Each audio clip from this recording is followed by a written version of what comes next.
얼마 전 폴란드 공식 국방 계정에 어떤 영상 하나가 업로드되었는데요. 영상 속에는 우리나라의 자주포 K9과 중국의 자주포 PLG-05가 동시 포격을 하고 있는 모습이 담겨져 있었습니다.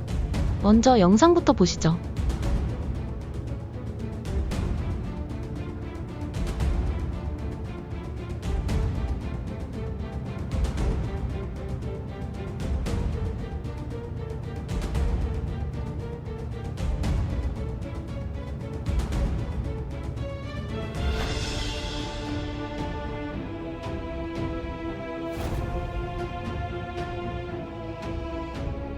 한눈에 보아도 중국의 PLG-05 자주포는 포격 시 반동이 매우 강한 모습인 반면에 우리 한국의 K9은 흔들림이 거의 없는 아주 편안한 모습인 것을 볼 수 있었는데요. 한 국가가 이렇게 공식 계정의 두 국가를 직접 비교한 것은 매우 이례적인 일이라고 볼 수 있습니다. 그럼 과연 무슨 사연이 있었는지 같이 한번 알아보시죠. 폴란드는 2022년에 우리나라와 방산계약을 맺은 뒤부터 매년 한국의 무기들을 대량으로 사가는 일명 큰손 국가입니다. 우리나라의 군사 수출에 있어서 아주 중요한 국가라고 볼 수 있는데요.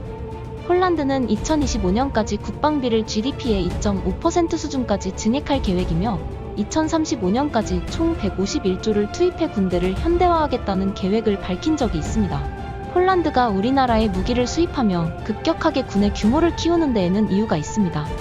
이는 폴란드의 주변국들을 보면 알 수 있는데요.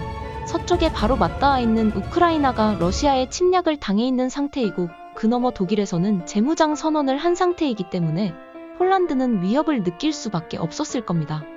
폴란드 정부는 15만 명이었던 정규군은 25만 명으로 2만 명이었던 향토방위군은 5만 명으로 대폭 확대하여 폴란드군을 현재의 2배 정도 규모로 키워서 북대서양 조약기구 중에서도 매우 규모가 큰 군대로 만들 것이라고 발표하였고 그렇게 2022년 7월 27일 대한민국과 K9 자주포 FA-50 구매에 대한 합의가 이루어지게 된 것이죠.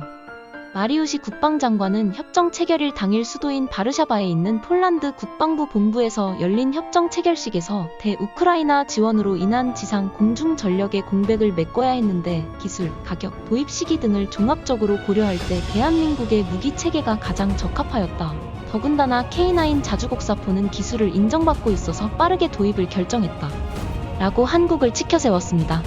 이날 체결식에는 안현호 한국항공우주산업 대표와 이용배 현대로템 대표, 손재일 하나디펜스 대표 등 대한민국 내 방산기업체 대표들과 폴란드의 군사 관계자들이 다수 참가했었는데요. 당시 참석자들의 말에 따르면 폴란드는 신형 전차인 K3 전차와 KF-21 보라매의 개발에도 많은 관심을 가지고 있다고 합니다. 부하슈차크 폴란드 부총리는 대한민국과의 방산협정을 맺으면서 대한민국과의 방위산업협력에 대해 다음과 같이 설명하였는데요. 먼저 폴란드 기갑 전력의 힘을 결정할 K2 전차 납품 계약을 승인했습니다.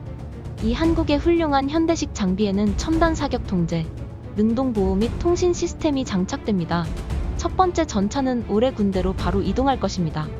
K2 전차 주문은 두 단계로 나뉩니다.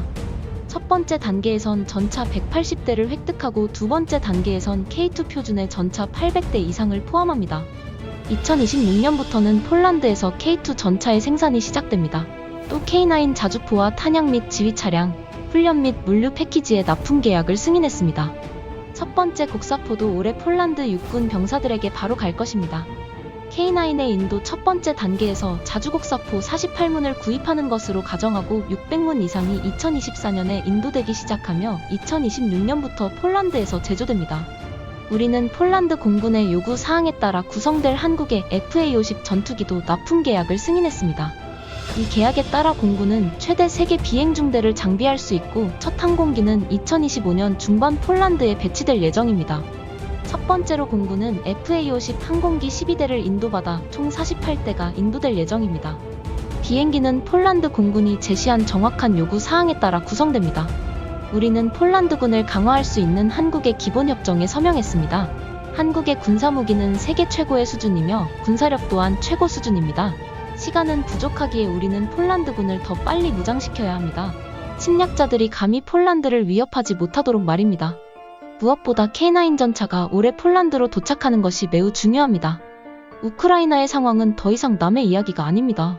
한국의 전차와 전투기는 전장에서 매우 중요한 역할을 할 것이며 우리는 많은 힘을 가져야 합니다. 이것은 우리 업계의 기회입니다. 장기적으로 폴란드 크라프와 K9의 경험을 활용해서 이 무기를 양국에 통일되게 만들 생각입니다. 폴란드 방산 공장의 생산 능력을 최대한 활용하겠습니다. 우리가 주문한 FA-50 항공기는 우리가 가지고 있는 F-16 항공기와도 호환됩니다. 따라서 FA-50을 통해 공군사관학교에서 훈련할 생도 수를 늘릴 수도 있습니다. 내년부터 도입되는 한국의 FA-50 항공기는 우리의 공군력을 강화합니다. 기본협정은 양국과 방위산업 간의 강력한 협력의 시작입니다. 이와 같이 폴란드는 현재 대한민국의 군사기술을 매우 높이 평가하고 의존하고 있습니다. 폴란드와의 거래는 우리나라에게도 매우 많은 이점을 가져다 줍니다. 기존 대한민국제 무기는 미국, 영국, 프랑스, 독일 등에 비해 무기 개발의 역사도 짧고 실전 경험도 매우 제한적이며 이미 방산시장을 선점해 있던 서구 열강에 비해 불리한 위치에 있었습니다. 1970년대 말만 해도 전차 하나 제대로 만들지 못해 크라이슬러에 외주를 주었던, 그것도 단가 절감을 위해 크기를 줄여대서 경쟁력을 스스로 잃어버린 적도 있습니다. 대한민국은 방산업의 관점에서 보면 정말 별 볼 일 없는 나라였지만 30년 동안 국가적으로 연구 역량을 총동원하고 유수의 공학자가 절치부심한 끝에 불과 한 세대 만에 카탈로그 스펙상 세계 최고 수준의 최신형 MBT를 양산하는 방산 강국으로 발돋움했습니다. 그리고 그것을 세계에 알려준 첫 번째 국가가 폴란드이며 이후 이집트, 인도, 체코, 슬로베키아, 필리핀 등등 수많은 국가들이 한국에 러브콜을 보내기 시작했습니다. 당연히 경제적 이익도 매우 큽니다. 대규모 일자리 창출과 더불어 상술한 동유럽의 대한민국 무장 관심도 증가를 통해 대한민국이 폴란드 현지 공장을 통해 동유럽 수출품을 조달할 수 있어 이를 이용한 간접적인 이득도 볼 수 있는 윈윈 체계에 가까운 경제 효과를 볼 가능성도 있다고 전문가들은 말합니다. 그러나 이러한 호재들 속에 오래전부터 한국의 발전이라면 길을 쓰고 막으려던 한 국가가 있었죠. 바로 중국입니다. 중국은 이런 한국과 폴란드의 관계를 시샘하며 무기 수출을 가로챌 기회를 호시탐탐 노리고 있었는데요. PLG-05, T-26 등등 본인들의 군사무기들을 한 번만 써봐달라며 폴란드 국가에 강요를 하기 시작했습니다. 그러나 폴란드의 반응은 싸늘했죠. 실제 중국의 공산 무기들은 반동이 매우 크고 화력도 그다지 뛰어나지 못한 데다가 내구성은 매우 떨어졌습니다. 세계적으로 러브콜을 받고 있는 한국과 K9이라는 자주포 계약을 체결했는데 굳이 저런 무기들은 푼돈을 주고도 쓸 이유는 없었던 것이죠. 완강한 거절에도 지속되는 집착에 빠기친 폴란드는 공식 계정에 이를 직접 비교하며 박제하였고, 현재 중국은 군사적으로도 외교적으로도 저급하다며 공개적으로 조롱을 당하고 있는 상황입니다. 비열한 중국의 행동 덕분에 한국의 위상은 가만히 있었는데도 더 올라가게 되었죠. 오늘 준비한 영상은 여기까지입니다. 시청해주셔서 감사드리며 오늘도 좋은 하루 되시길 바라고 구독과 좋아요 버튼 눌러주신다면 감사히 받겠습니다.